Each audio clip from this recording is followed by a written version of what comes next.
T-Dog, J-Boy, and me, I'm Lugs. Our pride and joy is pumping our mugs. Be careful, kids, it could get rough. We're flipping our lids on sports and other stuff.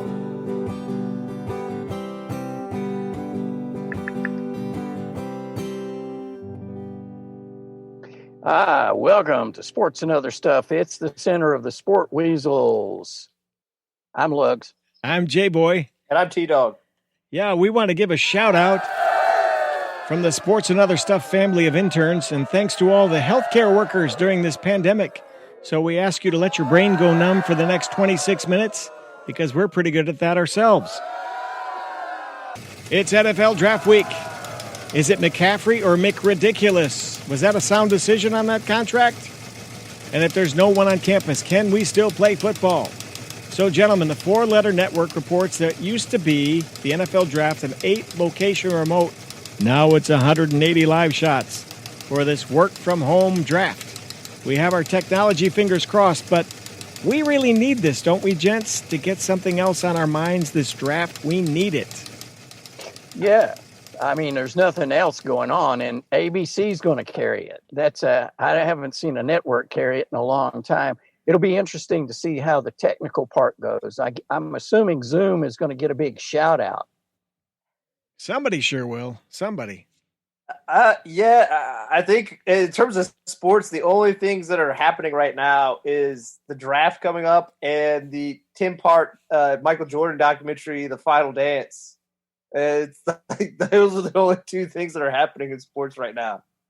So, yeah, and the Michael Jordan documentary, there's nothing new there. I mean, everybody knew that he was, kind of nasty to folks, especially the other players and stuff. So there's nothing new there. But they're trying to make some drama. I mean, the first two picks I'd say are pretty standard. You're going to get Burrow to Cincinnati and what's his name, Young to Chase Washington. Chase Young. Yeah, Washington. And then after that, it's kind of bets are off. Who knows how they're going to trade. Miami needs to trade up to get a quarterback, I'd say. I don't know. I don't know if they need to. It depends on who they want. I mean, well, I'll ask you all this real quick. Not the pivot, but this is the same thing. What's the most intriguing thing about the first round on Thursday? What's the most compelling storyline? And once that happens, probably the general excitement of the draft falls off. Well, for me, it's the geeky factor. And if they can pull it off with all this technology and these Zoom shots, live shots, WebEx, whatever they're going to use, I think that's kind of cool because I want to see what it looks like. Because there's a lot riding on this with head coaches online, GMs online. I've been reading backup power supplies, backup phone lines, backup whatever lines. That's pretty cool. Yeah. What about you, Lugs? What do you think is the most intriguing thing about the Thursday's draft, the first round? I would say if teams like, say, Detroit decide to trade down because they need more picks because they don't need a quarterback, and I think probably the most oversaturated position would be receiver. I mean, this is a truckload of good receivers in this draft. So that might be something to watch to see, like Jerry Jeudy. Does he go to Detroit? Where does he end up? I'll say for that, I think the most fascinating thing is Tua, where he goes. Good point. Just because he's high risk, high reward. Like we saw what he could do when he's healthy. It's just that, he's had 2 ankle surgeries, he's had a bad knee, he's had a hip repaired. He's not the biggest guy, so you do worry about that. But when you see him on the field, it's like, man, this guy will be something. I mean, like I said, I've said it before, and obviously I think he's more athletic than this guy. He reminds me of Jim McMahon in that he's special when he's healthy. It's just, is he going to be healthy? Yeah. How do you guys feel about these quarterbacks? Jameis, nowhere yet. Dalton, how about Dalton to the Patriots and all this mix-up? What do you guys think about And what's our boy from Carolina sitting out so far? Dalton at the Kid Patriots could be James. interesting, but I thought T-Dog was saying that Dalton was going to Chicago. I still wish he did, but that's a crash and burn there, baby. Yeah, that's a crash and burn. They went with Foles, who had one good offseason or one good postseason and like one good year back almost a decade ago. But anyway, we're kind of sidetracking here. Yeah. Yeah, I don't know. Like the first round of the draft's intriguing because it sounds like kind of like what Lugs brought up. Like Lions sound like they want to trade down. Giants say they're willing to trade down. Gettleman's never traded down before, so we'll wait and see if that actually happens. Then you have teams like 49ers. They don't have mid-round, like second or third round picks, so they have 2 first-round picks. They might trade down. So there might be a lot of activity just in terms of like people moving around. And it sounds like Atlanta really wants one of the top corners, so they might be willing to aggressively trade up. So there'll be a lot of activity, I think. As long as there's enough bandwidth for everybody to communicate whatever the deal it is they want, That's actually a very, very good point. Lugs, I think they should just get your bandwidth, is what I'm saying. It's working so well right there. Okay. Yeah. From deep inside enemy territory, wherever the heck you are. I'm in the Bat Cave in Croatia, so. Robin, get the bat. But I think it's intriguing just because, like, kind of what Lugs brought up, there's a lot of good receivers, but because there's an abundance, they might actually be pushed down because teams might be willing to wait because there's supposedly 4 top-level offensive tackles in this draft. Outside of Chase Young, you have Chase on from LSU and probably the guy from Penn State. I'm going to butcher his name, Grossa. Those guys are probably the only defensive ends that are probably guaranteed to go in the first round.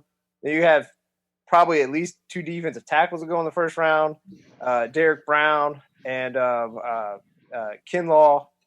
And you have at least probably 4 corners that are considered top level. So, and you have 4 quarterbacks that will probably go in the first round. So, I don't know. I think it's a pretty interesting draft just in terms of the storylines of the players. In addition to what J-Boy brought up in terms of technology, how maybe it even works out. It's going to go like this. You're going to have phone ring like that, which was working a minute ago there we go. Timing's everything. Will you accept a collect call from Matt Patricia on the landline? Hey. It's going to be like that. All right, what about McCaffrey in that contract? I think it's ridiculous. What did he get, $67 million, 16 per year? Highest paid running back in the history of the National Football League. Really?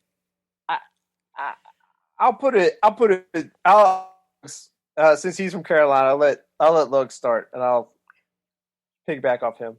Yeah, I think it's justified. I mean, the man is the only thing they have left. What do they have left? They have nobody. So you got to keep at least 1 star there, right? Wow, that's a lot of money.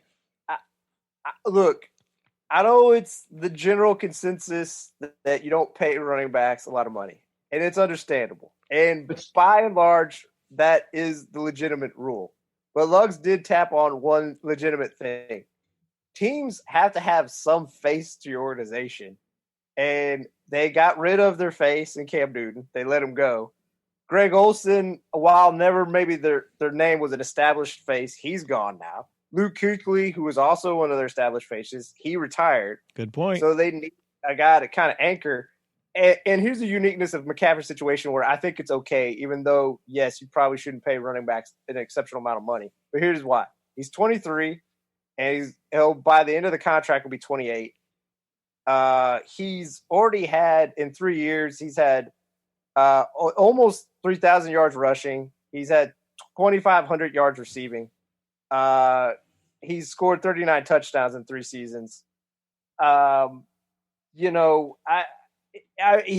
think he hits that qualifier, and also he's such an exceptional receiver out of the backfield that if you want to kind of save wear and tear on the back end, he can maybe become like a slot receiver if you're just trying to protect him. So he and Teddy Bridgewater will be magic. Well, again, Clyde Edwards-Helaire, who was a special wide receiver out of the backfield, his offensive coordinator, Joe Brady, he's now with Carolina. So they'll probably implement him like they did Clyde Edwards-Helaire. So I think it makes sense in this situation. I don't think there's a hard, fast rule that you never pay a running back. Probably a majority of the time, no. But I think this is a unique situation where it's understandable. And the man can throw the ball.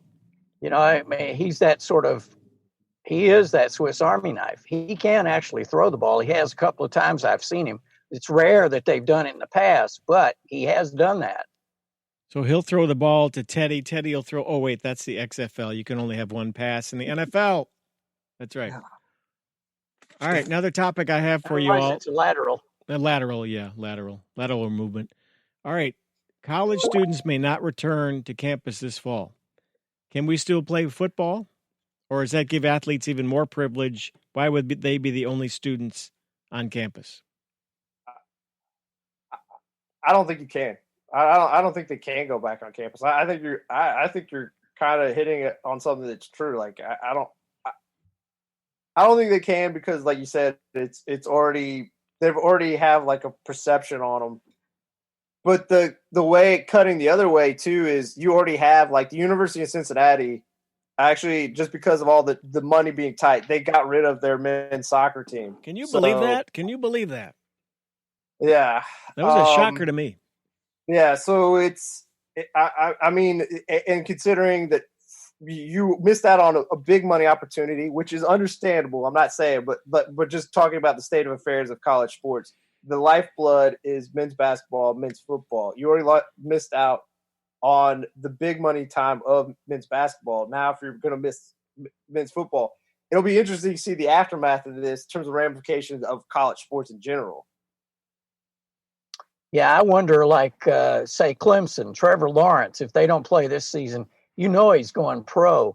It's going to change a lot of things, just missing this 1 year as far as the fortunes of some of those top programs, because those guys, you're always one, Tagovailoa is an example. You're always one injury away from being done, period, and you don't make that big paycheck. So, yeah. But, hey, that kind of brings us into, I like this whole G League thing where high schoolers can become major, get major cash. Jalen Green just got $500,000 to skip college and go to the G League. I mean, that's crazy. Yeah. But it kind of is where we are. It's about the dollars now. But colleges aren't going to be able to make up the money that they're going to lose this year. So do you think the pandemic will create this loophole just like that for high school kids to go pro more and more? Well, particularly in terms of basketball, I could be wrong, and I probably am. I believe this is the last year. It sounds like the NBA has wanted to lift the one and done. The one and done. Yeah. And this was the last year. So going into 2021, I believe that draft is going to be kind of nicknamed the double draft, where essentially you're going to have guys that played 1 year in college and also guys who right out of high school can join. So, okay, so NBA Commissioner Silver says that 90% of their viewing is not in an arena, right? It's online, especially in Asia, where the players are very popular online and all that highlights and things you see.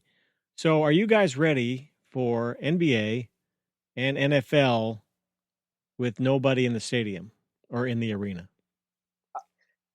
I'll let Lugs go first on this. Well, I was just going to say, college-wise, I don't think you'll see that again because, well, even NBA and NFL, how can you have people out there if they're at risk, if one player gets it and they're playing? I mean, it's a team sport. I don't know that they're going to go for that just because look at the optics of that. If, say, God forbid, one of the guys dies from getting corona. So that would be my only stipulation. Well, I think we'd all agree. I think the thing will be interesting is there's already been talk by major MLB that they're gonna run the season out of the state of Arizona. Right, all at one complex or something.